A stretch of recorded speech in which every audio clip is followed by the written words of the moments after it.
Assalamualaikum warahmatullahi wabarakatuh. Hai semuanya, kami dari kelompok 5 akan mempresentasikan hasil diskusi kami yang berjudul Aspek Eksternal dalam Studi Kasus Kelayakan Bisnis.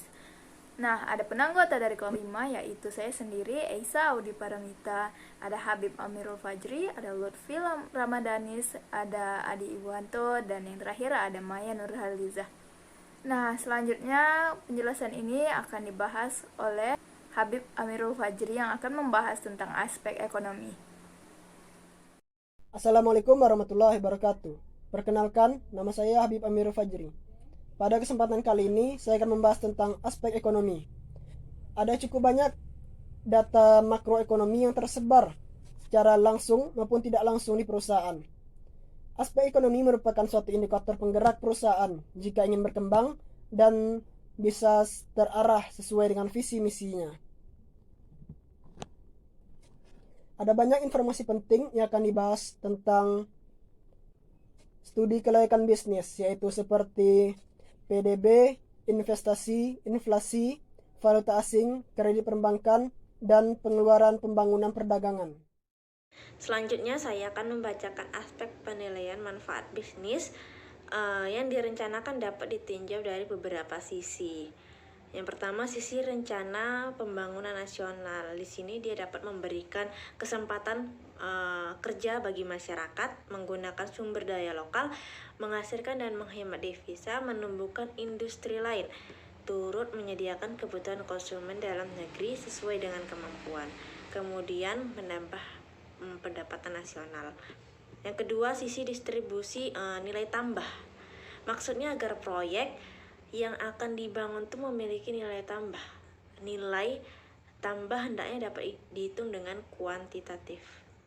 Dalam perhitungan tersebut, agar lebih mudah diasumsi bahwa proyek berproduksi dengan kapasitas normal. Setelah itu nilai tambah diketahui besarnya. Nilai ini selanjutnya dapat distribusikan, hendaknya perhitungan itu dilakukan dengan jelas. Yang ketiga, nilai sisi investasi per tenaga kerja. Penilaian berikutnya adalah bahwa proyek mampu meningkatkan kesempatan kerja. Salah satu cara mengukur proyek dapat dengan membagi investasi dengan jumlah tenaga kerja yang terlibat sehingga didapat nilai investasi per tenaga kerja. Terus yang keempat, hambatan di bidang ekonomi. Itu tuh yang pertama ada iklim tropis, produktivitas rendah, kapital sedikit, nilai perdagangan luar negeri yang rendah. Kemudian nilai perdagangan luar negeri yang rendah.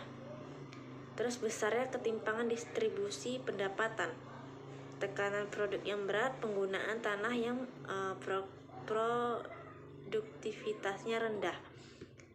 Nah, yang kelima, dukungan pemerintah. Pemerintah itu mempunyai kepentingan agar perdagangan yang dilakukan oleh perusahaan-perusahaan dalam negeri itu akan menghasilkan devisa negara. Salah satu bentuk dukungan itu adalah melalui proteksi perdagangan. Proteksi perdagangan ini merupakan seluruh intensif perdagangan, baik berupa proteksi maupun bantuan subsidi. Oleh karena itu, proteksi perdagangan lebih tepat disebut sebagai intensif perdagangan. Selanjutnya materi aspek sosial yang akan dibacakan oleh saya sendiri, Lutfi Ramadanis. Nah, tujuan utama perusahaan adalah mencari keuntungan yang sebesar-besarnya. Namun demikian, perusahaan tidak dapat hidup sendirian. Perusahaan bersama-sama hidup dengan komponen lain dalam satu tatanan kehidupan yang pluralistis dan kompleks, walau hendaknya selalu berada dalam keseimbangan. Nah, salah satu komponen yang dimaksud adalah lembaga sosial. Sehingga dalam rangka keseimbangan tadi, hendaknya perusahaan memiliki tanggung jawab sosial. Aspek sosial itu terdiri dari 3 fungsi. Yang pertama, perusahaan sebagai lembaga sosial. Sebuah perusahaan itu memiliki tugas melaksanakan bermacam-macam kegiatan dalam waktu yang bersamaan. Untuk merealisasikan kegiatan itu tidaklah mudah. Di sana sering timbul ancaman atau peluang yang datang dari lingkungan eksternal maupun internal. Jadi perusahaan ini selain mencari keuntungan yang sebesar-besarnya, ia juga hendaknya mengembun misi sosial kemasyarakatan. Yang kedua, perubahan kondisi sosial yang kompleks. Pemecatan karyawan karena berbagai alasan, misalnya karena perusahaan mengalami kemerosotan keuntungan. Hal tersebut akan mengakibatkan terganggunya keseimbangan dalam sistem sosial yang kompleks dalam perusahaan. Yang ketiga, perusahaan dalam masyarakat yang pluralistik.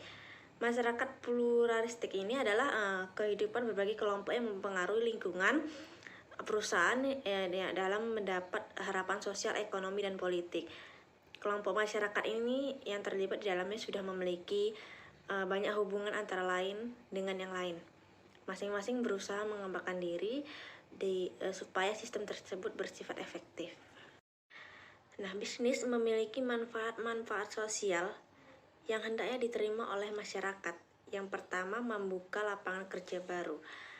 Dibukanya proyek bisnis yang akan menggairahkan masyarakat sekitar turut bekerja atau mereka turut membuka lapangan kerja baru. Terus yang kedua, melaksanakan ahli teknologi dengan cara pelatihan yang terprogram dengan baik, tidak hanya menggunakan skill, namun mereka juga memiliki sikap mental. Yang ketiga, peningkatan mutu hidup. Yang keempat, pengaruh positif. Proyek-proyek tersebut hendaknya mampu berdampak positif pada masyarakat. Tidak hanya Selanjutnya saya akan menjelaskan mengenai aspek politik. Aspek politik merupakan salah satu aspek yang paling penting yang harus diperhatikan dalam studi kelayakan bisnis atau sebelum seorang pengusaha mendirikan bisnisnya di suatu tempat. Aspek politik ini menyangkut banyak hal. Misalnya ialah izin usaha, gaji karyawan, juga bagaimana kebijakan pemerintah terhadap pengusaha dan karyawannya. Aspek politik juga menyangkut mengenai masalah keamanan dan kestabilan keamanan di suatu daerah. Semakin stabil politik suatu negara, maka prospek bisnis untuk mendirikan bisnis di suatu daerah itu semakin besar. Terima kasih. Saya Maya Nurhaliza akan menjelaskan implikasi pada SKB terkait materi yang telah dijabarkan oleh kelompok kami. Poin yang pertama, mampu menentukan jenis produk. Maksudnya di sini, produk yang belum beredar di pasar akan menjadi produk pelopor. Nah, nantinya produk itu yang akan dipilih. Yang kedua, mampu menentukan jenis pasar. Jenis pasar yang dipilih baik dari sisi produsen maupun sisi konsumen. Selanjutnya, dapat menentukan strategi dan kebijakan. Yang ketiga, mampu menganalisis permintaan konsumen.